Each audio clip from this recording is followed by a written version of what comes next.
Morning all of you. कैसे हैं आप सभी? आज आप सभी अच्छे होंगे। आज का जो हमारा टॉपिक है वो है प्रशासन पर संसदीय नियंत्रण की सीमाएं, limitation of parliamentary control over administration. इससे पहले हम क्लास में पढ़ चुके हैं कि प्रशासन पर संसद का नियंत्रण किस प्रकार से होता है।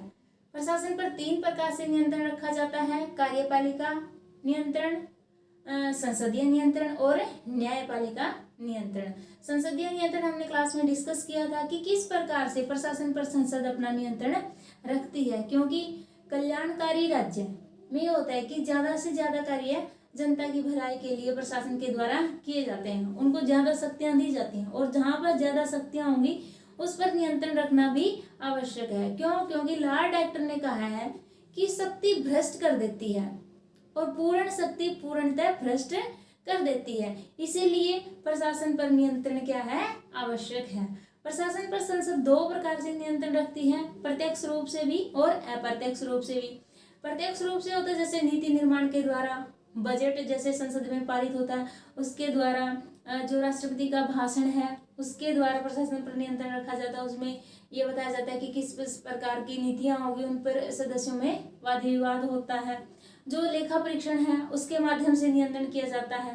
अप्रत्यक्ष रूप में आएगा जितने प्रस्ताव होते हैं, चाहे वो प्रश्न काल के दौरान है, अविश्वास प्रस्ताव है, काम रोको प्रस्ताव है, ध्यानाकर्षण प्रस्ताव है, ये सब हम डिस्कस कर चुके हैं कि ये नियंत्रण रखा जाता है। अब है कि जो नियंत्रण रखा जाता है संसद के द्वारा उसकी कुछ लिमिटेशन है, सीमाएं हैं कि संसद सही प्रकार से नियंत्रण नहीं रख सकती, उसमें कुछ बाधाएं हैं। तो वो क्या है वो हम यहाँ पर डिस्कस करेंगे और आप लोगों ने वीडियो क्या है लास्ट तक देखनी है, अपने रोल नंबर कमेंट बॉक्स में डालने हैं।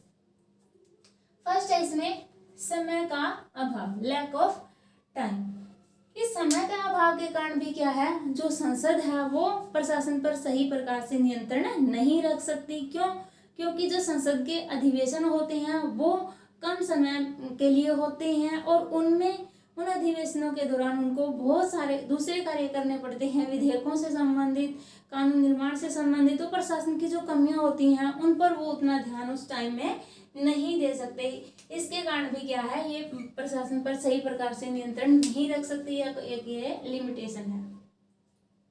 नेक्स्ट है इसमें कि प्रशासन की जटिल प्रकृति, कॉम्प्लिकेटेड नेचर और जो टेक्निकल प्रवृत्ति होती है प्रशासन की वो, उसके कारण भी क्या है युग पर संसद का नियंत्रण सही नहीं रहता। क्यों? क्योंकि आधुनिक युग वैज्ञानिक टेक्निकल प्रौद्योगिक का युग है और इसमें क्या होता है, इसके जो सदस्य होते हैं वो क्या होते हैं, आम व्यक्ति होते हैं, वो किसी विशेष विषय में क्या है एक्सपर्ट नहीं होते, तो वो उन जटिल विषयों की जो प्रकृति होती है उनसे रिलेटेड वो कानून नहीं बनाते और प्रशासन क्या है अपने उससे काम करता रहता है, मनमाने तरीके से कार्य करता है, जिससे बाद में दिक्कतें होती हैं। उसके बाद है नेक्स्ट जो लिमिटेशन है, विधायिका के सदस्यों में आत्म प्रचार की भावना, जो सेल्फ एडवर्टाइजमेंट की भावना होती है, किसमें, जो सदस्य होते हैं, मेंबर होते हैं लेजिस्लेचर के, उनमें ये नेता होते हैं, उनमें होता है कि हम अपना ही प्रचार करें कि किसी ने क्या बोला है, क्या कहा है, मीडिया में क्या है, क्यों, ताकि वो आगे भी क्या है चुनाव को जीत सके। इसलिए उनमें आत्म प्रचार की भावना ज्यादा रहती है, न कि जो प्रशासन की कमियां हैं उनको देखने में उनका ज्यादा इंटरेस्ट नहीं होता। नेक्स्ट है इसमें जांच समितियों और आयोगों के गठन की बढ़ती हुई प्रवृत्ति, जो टेंडेंसी है, जो क्वेरी कमेटी है और कमीशन है उनकी भी प्रवृत्ति बढ़ रही है प्रशासन में। क्यों?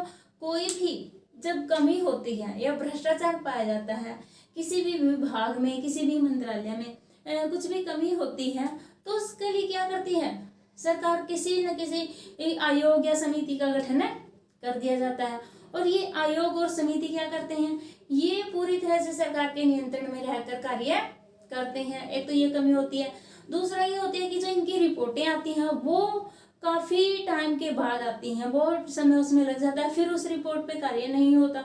तो इसके कारण भी जो प्रशासन पर जो संसद का नियंत्रण है उसमें एक बाधा आती है, या ये भी कहें कि हम ये भी एक उसकी लिमिटेशन है, कमी है।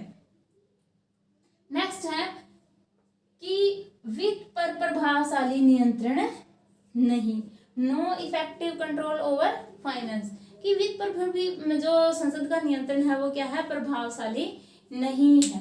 क्यों नहीं है? क्योंकि वित्त पर जो नियंत्रक महालेखा परीक्षक है वो जो जांच करता है कि जो धन है सही प्रकार से खर्च किया गया है या नहीं, वो कब करता है, जब धन खर्च हो चुका होता है उसके बाद करता है। पहले उस पर इतना ध्यान नहीं दिया जाता कि कहाँ कहाँ क्या क्या खर्च हो रहा है, तो खर्च होने के बाद होता है। इसलिए भी क्या है, वित्त पर भी प्रभावशाली नियंत्रण नहीं होता, और खर्च होने के बाद भी कोई खास एक्शन उनके प्रति नहीं लिया जाता।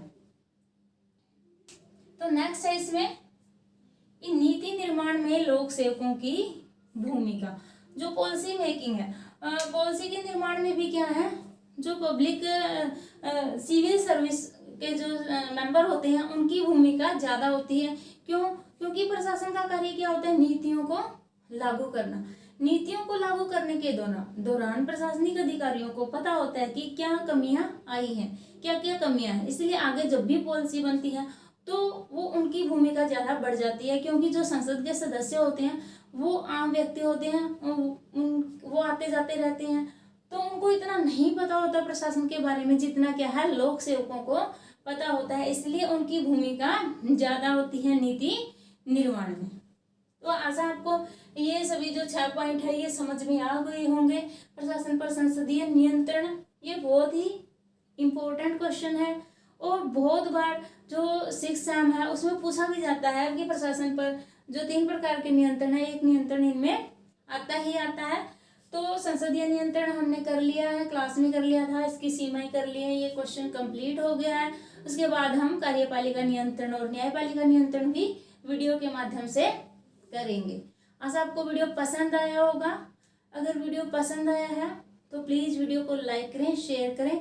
अगर कोई क्वेरी है तो कमेंट बॉक्स में लिखें। धन्यवाद।